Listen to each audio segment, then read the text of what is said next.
तो भाजपा की परिवर्तन संकल्प यात्रा तस्वीरें आपको दिखाते हैं, क्योंकि असम के सीएम हेमंत बिस्वा शर्मा जोधपुर पहुंच गए हैं। ये तस्वीरें देखिए, जोरदार स्वागत उनका किया जा रहा है और ये जोधपुर से सीधी तस्वीरें हैं। कार्यकर्ताओं के अंदर जो उत्साह उनके पहुंचने के साथ ही, उनके पहुंचने की सूचना के साथ ही नजर आया था, उसकी तस्वीर, उसकी एक बानगी आप देख पा रहे हैं। परिवर्तन संकल्प यात्रा है, सर्किट हाउस में मीडिया से रूबरू होंगे और उसके बाद चोखा में जाकर जनसभा को संबोधित करेंगे। तो भारतीय जनता पार्टी जो कि राजस्थान की चारों दिशाओं में परिवर्तन संकल्प यात्राएं निकाल रही थी और ये दावे भी कर रही थी कि जनता का अपार समर्थन मिल रहा है।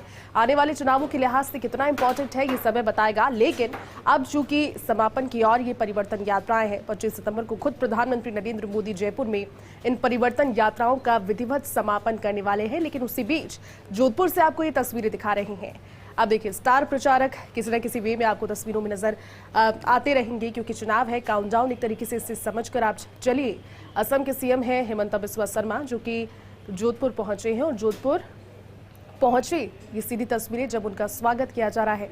कोई फूल उन पर बरसा रहा है, कोई उनको ग्रीट करने के अलग अलग तरीके से, कोई पुष्पगुच्छ भेंट कर रहा है, कोई उन्हें शॉल उड़ा रहा है। हर कोई अपने अंदाज में उनका स्वागत कर रहा है। पॉपुलैरिटी उनकी बहुत ज़्यादा है और पॉपुलैरिटी की वजह से भी जो जिस तरह का उनका नेतृत्व रहा है, जो लीडरशिप क्वालिटी उनकी है, जिस तरह से वो असम और दूसरे इलाकों से निकलकर भी अपनी रुचि दिखाते हैं। लेकिन खास तौर पर अब चूंकि राजस्थान विधानसभा चुनावों में एक चेहरे के तौर पर उनकी एंट्री हुई है, असम से जो सीएम हेमंत बिस्वा शर्मा हैं वो जोधपुर पहुंचे हैं और सर्किट हाउस में इसके बाद मीडिया से रूबरू होंगे। इसके बाद चोखा में एक जनसभा रखी गई है जिसको संबोधित भी वो करेंगे। लेकिन तस्वीरें फिलहाल आप जोधपुर से देख रहे हैं। भारतीय जनता पार्टी की ये परिवर्तन संकल्प यात्रा। हमारे साथ जोधपुर से सहयोगी राजीव जुड़ गए हैं। राजीव, सीएम हेमंत बिस्वा शर्मा असम के जो है वो पहुंच गए हैं जोधपुर, लेकिन पहुंचने के साथ ही जो उत्साह है कार्यकर्ताओं का वो झलक कर सामने आ रहा है। क्या जानकारी इसके बाद, क्योंकि सर्किट हाउस यहाँ से डायरेक्ट जाएंगे या फिर होल्ड है कहीं पर? देखिए, कहीं ना कहीं असम के मुख्यमंत्री बिस्वा शर्मा जोधपुर पहुंचे हैं। देखिए कि जिस तरह भारतीय जनता पार्टी के जो यहाँ के अध्यक्ष जिलाध्यक्ष इंदु चालीसा के नेतृत्व में स्वागत किया जा रहा है और तमाम जो भारतीय जनता पार्टी के वरिष्ठ नेता कार्यकर्ता यहाँ पे मौजूद है। कोई सेल्फी खिंचवा रहा है, कोई फोटो खिंचवा रहा है और यहाँ पे देखिए कि सीधा सर्किट हाउस जाने का कार्यक्रम है। मीडिया से बातचीत करेंगे और आप देख सकते हैं कि जिस तरह की राजस्थानी काफा को पहना है, कर्मचारी तो सदस्य उनके साथ मौजूद है और कहीं ना कहीं इसी तरीके से मुख्यमंत्री अशोक गहलोत के गृह जिले के अंदर ये परिवर्तन यात्रा 2 दिनों तक जब रहेगी, समझा तक भाजपा का पूरी तरह से माहौल बनता हुआ नजर आ रहा है और गाड़ी में बैठ करके यहाँ से सीधा उनका सर्किट हाउस जाने का कार्यक्रम है।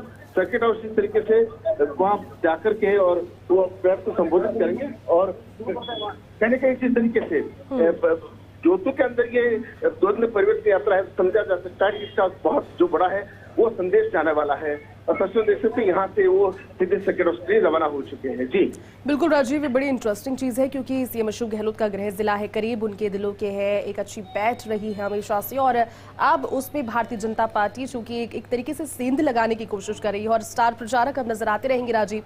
लेकिन इसी कड़ी में अब जब मीडिया से रूबरू होंगे तो मीडिया के सवालों के जवाब तमाम सारे देंगे और खासतौर पर जब ये सवाल उनसे पूछा जाएगा भारतीय जनता पार्टी की एकजुटता को लेकर, तो उनका इंटरेस्टिंग जवाब सामने आएगा। वो क्या कहते हैं सुनने के लिए सभी आतुर भी होंगे राजीव।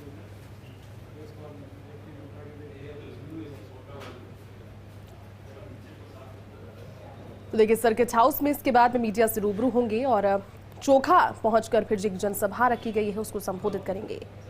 इंपॉर्टेंट है, लेकिन भारतीय जनता पार्टी की हर कोशिश यही बता रही है कि राजस्थान में सत्ता परिवर्तन हो और वो कहती है कि परिवर्तन संकल्प यात्रा, जिस तरह से इन यात्राओं को नाम भी दिया गया है, जनता परिवर्तन चाहती है। अब जनता वाकई में क्या चाहती है, जनता के मन में क्या है, ये चुनावों के नतीजों के साथ ही सभी के सामने आ जाएगा, लेकिन कोशिश पुरजोर जारी है।